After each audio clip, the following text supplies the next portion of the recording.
he's got to deal with this. I mean, he scored 51 points and have 13 assists, 10 rebounds, and you don't get the win. You're down 2-0 going back home. That's tough to deal with. And I heard a little frustration, and usually from Russ, you almost never hear him say anything against his teammates. He didn't name anybody by name, but for him to say, you know, I don't know if my guys understood the importance of that situation at that moment in the game. He's talking about the 12-3 run at the end of the third quarter when he got up off the bench and had to go back in the game for the entire fourth quarter. I mean, you don't hear him say that very often. That speaks really to where his head is at. They need to have a sense of urgency going now to Oklahoma City.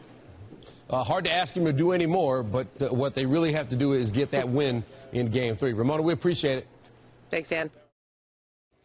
So after going 13 of 25 from the floor in the first three quarters, Westbrook looked like he was running on fumes at times in the fourth. You heard Billy Donovan talking about that. He'll have to take a look at it. We did. 4 for 18 in the fourth. That's the most missed shots any player has had in any quarter, regular season or postseason, in the last 20 years. For more on Game 2 between the Thunder and Rockets, Tim Legler joins us now. Tim, Russell Westbrook, when he wasn't in there at the end of the third quarter, the Thunder just fell apart. And then when he came back in the fourth quarter, he had to try to do everything by himself. I mean, they have to find a way to complement what he's doing and not let these performances go in vain, right? Yes, Stan. Russell Westbrook was basically superhuman for three quarters.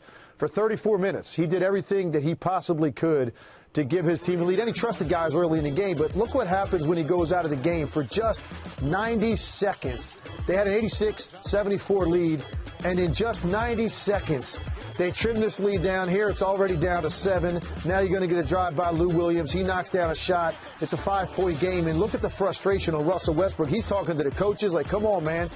I want to go back in. He's yelling at his teammates, which he has never done all year because he's kept his composure despite having a weaker supporting cast than most star players. But tonight it got the best of him because I think he understood the significance of the moment and how big this game is to have a chance to win the series, to do everything that he had done to give them a 12-point lead and to watch it disappear while he's basically finishing up a cup of water is incredibly frustrating. And then in the fourth quarter, I mean, you look at the stat sheet, you see the 4 for 18, you say, okay, he's gunning. But watching that quarter, I didn't see a whole lot of other guys anxious to shoot or being aggressive. The 4 for 18 sounds awful in one quarter of playoff basketball, but the context is much bigger here, which is Russell Westbrook really believed truly the only chance they had to win this game and, I think, stay in the series was for him to take over and continue to try to force things offensively. Unfortunately, it got away from them.